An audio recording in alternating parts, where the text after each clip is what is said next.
Hi, everybody. Hey, welcome to another Turning the Page podcast or a YouTube clip.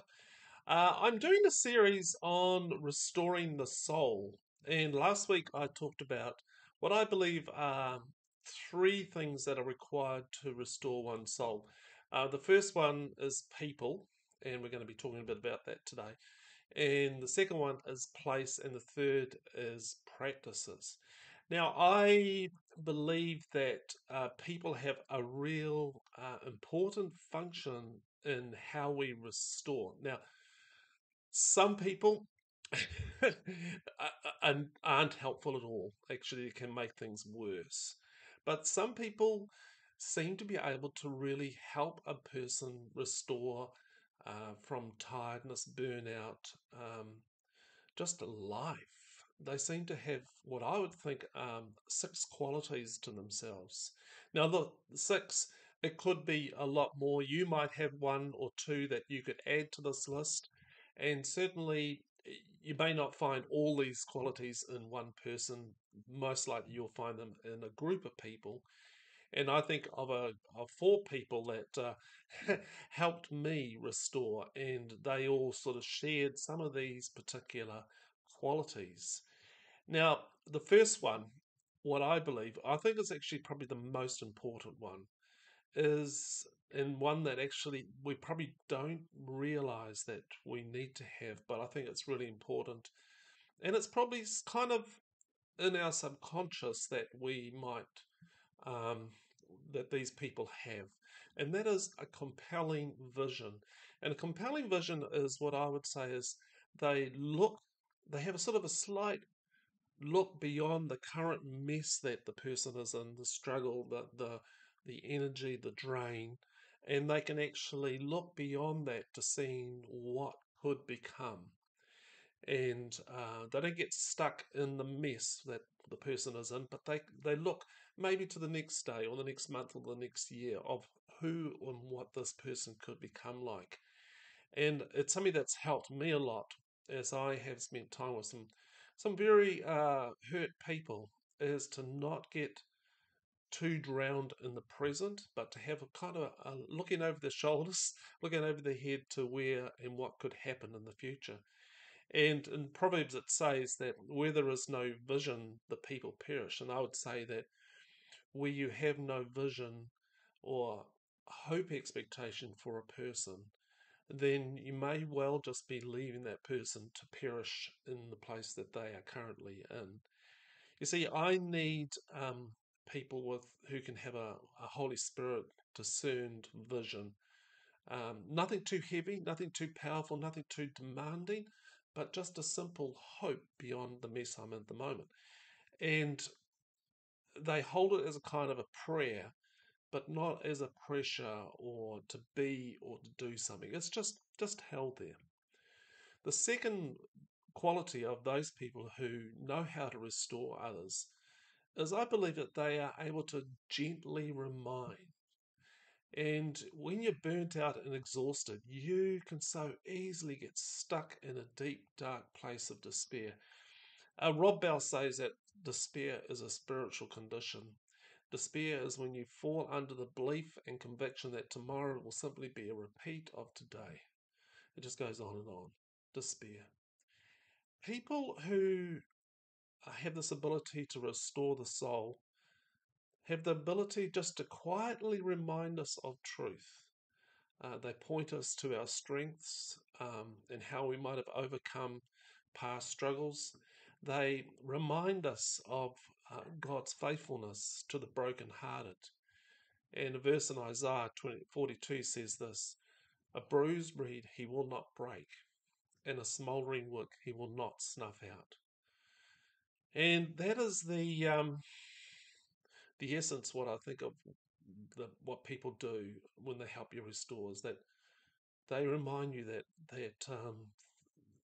of good things. The third thing is that of people who know how to restore is they don't faz, and that's FASS. Now, I've written quite a bit about this, but FAS is an acronym which stands for fixing. So they don't fix advise, save, or straighten out. And some people just want to do that, don't they? They want to fix you. They want to advise you, save you, straighten it out. Well, quality people that want to help you restore them, I don't believe they do any of those things.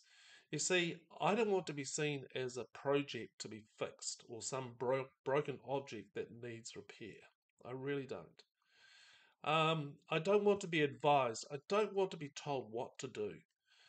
Look, yes, a little bit of wisdom helps, but it's more of an encouragement to help me find it myself. That's what I need. I don't want to be saved. Look, I don't want to be rescued from that which I was always meant to learn from. Too often we rescue people who need to learn how to swim. And I don't want to be straightened out. I don't want, look, my ute is going in for a panel meeting soon because it's got a had a crash.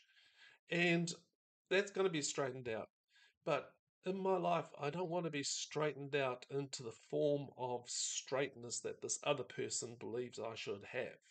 No, I want a person that will help me find the design that God wants for me, not their design. So that's fair. It's no fixing, no advising, no saving, no straightening out. Number four is they believe in you. Now, this goes beyond having a compelling vision. It's something deeper. It's knowing that someone sees you and knows that there is a purpose in you and that there is beauty in you and that given time and good soul talk, that there will be restoration. They just want to be there with you, believing in you. The fifth thing that I think people do, the fifth quality of people who know how to restore, is that they are unpressured. People that are unpressured don't have an agenda of change. They don't have a tick box mentality of making things happen. Yes, there might be some gentle nudges and encouragements, but overall, you won't feel like an energy and a pressure being pushed and projected onto you to change.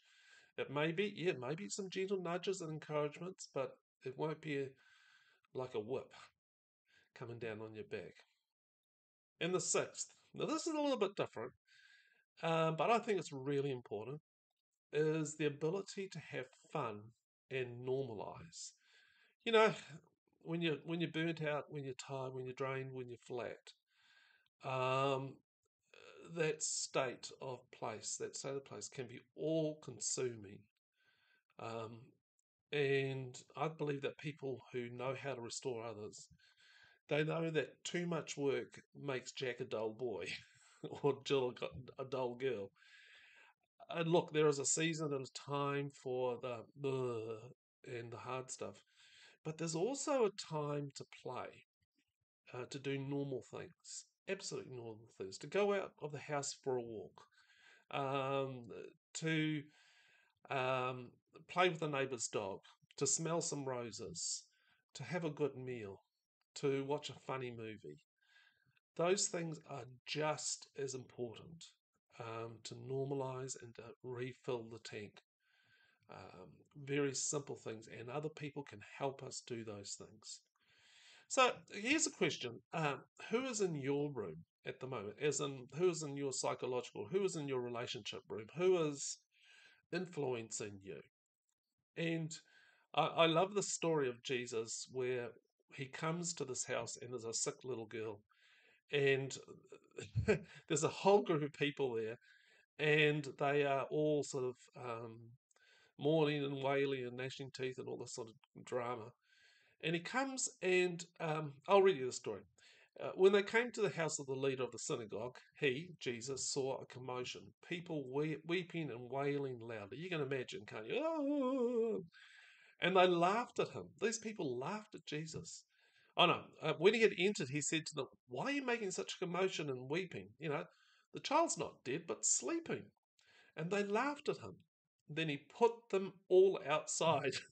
I loved it. He put the child, how'd you go? How'd you go? And took the child's father and mother and those who were with him, probably his disciples, and went in with where the child was. And he took her by the hand and said to her, Talitha come, which means, little girl, get up. And immediately the girl got up and began to walk about. She was 12 years of age. At this, they were overcome with amazement. Look, there are some people that you need to put out of your room of your life. People who are not doing those things that though doing those, not doing those six quality things. They may be draining you. They may be doing things that actually aren't helpful. You need to shoo them out of the room gently and quietly and saying, putting some boundaries around them. And I've got people like that. I'm just like, hands off distance. Thank you. And then there are others. You need to welcome and embrace the gift they have for you. And one of the things that I've found is that you may not think that there are people like that in your life. And I would suggest that there may well be people like that, but you haven't seen them for what the gift that they have for you. And then this is also an invitation for you to actually take up um, those six qualities and make them like rank them. Where am I best at? Where am I need to work at? And develop those qualities into yourself so that you can help others restore their soul. Okay. Hey, if you found this helpful, share it wherever you've seen this. Email me. Come over to the website. Make sure you subscribe so you get this sort of content every week. And I look forward to hearing from you. Okay, bye.